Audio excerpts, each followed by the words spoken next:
Do you ever eat something once and then catch yourself thinking about it pretty consistently for a long time? Yeah, that happens to me a lot. But recently there's one thing that's really gotten me thinking, especially since I started Cheese with Lee's. 2-ish years ago at Camden Market in London, I ate halloumi cheese fries. Now, not the kind of fries that you would think of. They were literal strips of halloumi, deep fried, tossed in sumac, topped with Za'atar yogurt, pomegranate, and mint.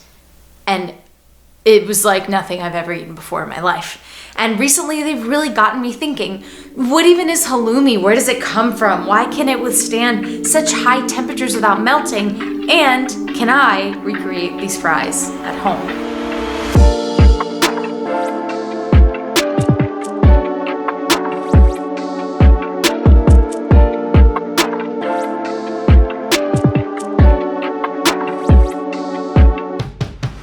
Halloumi is an unripened, semi-hard brine cheese traditionally made from a mixture of sheep's milk and goat's milk. Originally hailing from the Mediterranean, halloumi has roots that date back as early as the 5th century. Cypriot villagers relied on halloumi as a reliable, sustenance, and preservable source of protein. As global demand for halloumi grew, the more accessible cow's milk was added into the mix. Let me put it this way. By 2015, Cyprus was producing 19,000 tons of halloumi, 15,000 tons of which were being exported, making it an average $77 million industry. According to a tweet I saw, super reliable, I know, but I'm just gonna go with it. 43% of all exported halloumi goes to the UK, which probably explains why it's not so popular in the US. Anyway, like a large portion of Eastern cheeses, halloumi is regulated by the Cyprus Organization for Standardization, which states, and I quote, "Halloumi may contain sheep's milk and/or goat's milk with or without cow's milk, but may not be made in Cyprus from cow's milk alone."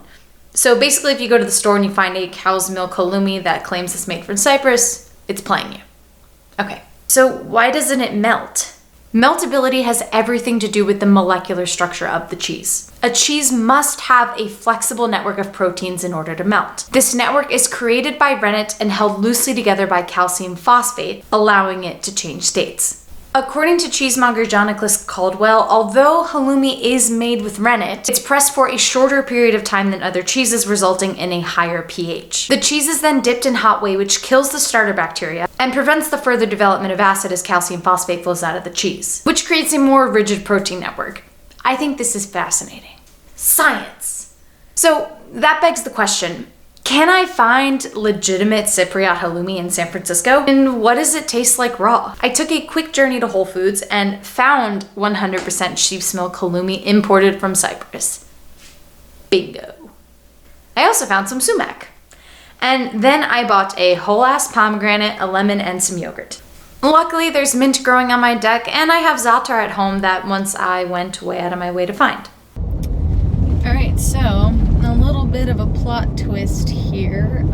The Za'atar that I thought that I had didn't make it with me when I moved apartments a couple months ago. So I just went on a hunt for Za'atar in San Francisco. I could not find it anywhere. So I decided to make my own after I stumbled across an Indian market kind of near my house where I bought a big bag of sesame seeds, a big bag of sumac, and I'm just gonna add some salt and some thyme leaves and see what happens.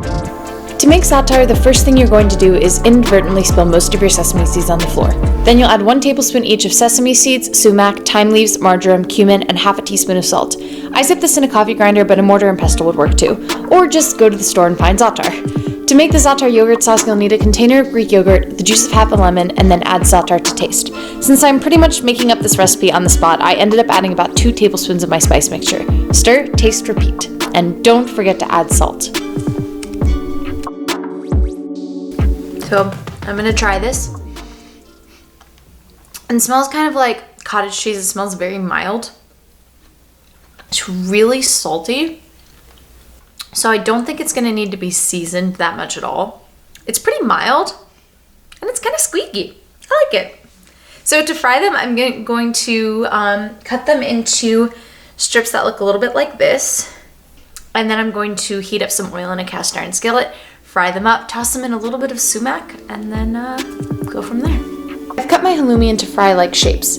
Now, an interesting fact about halloumi is that it traditionally came wrapped in mint leaves, which acted as a natural preservative for the cheese. These days, mint is added for flavor.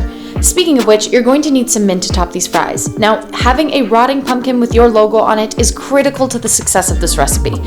Roll up your mint leaves and chop them into little strips. No, I'm totally not showing off my amateur knife skills here, come on. Then you'll somehow get a proper amount of seeds out of your pomegranate.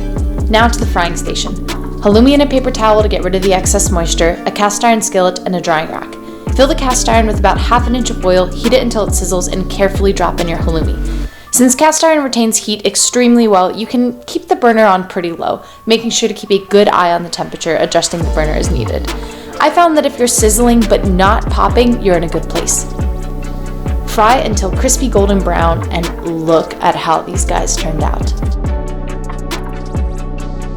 Toss them in a bowl with a pinch of sumac and plate those babies up.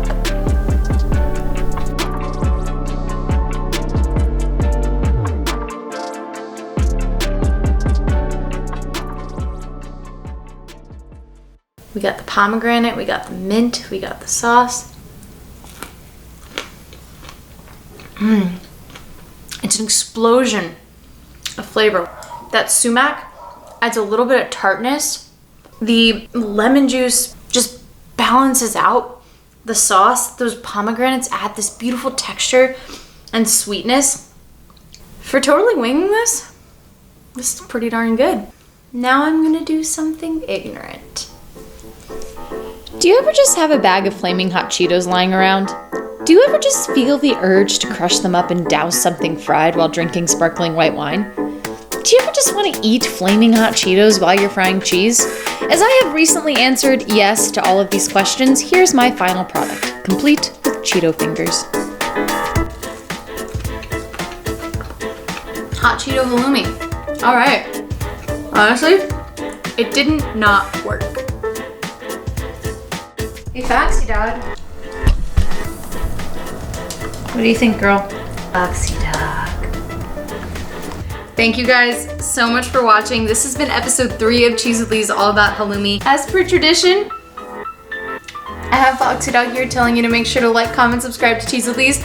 Follow Cheese with Lee's on Instagram and look down at the space below for this recipe if you're interested in these hot Cheeto halloumi fries and all of the resources of information that I used today. Stay cheesy. Are you okay? Are you broken?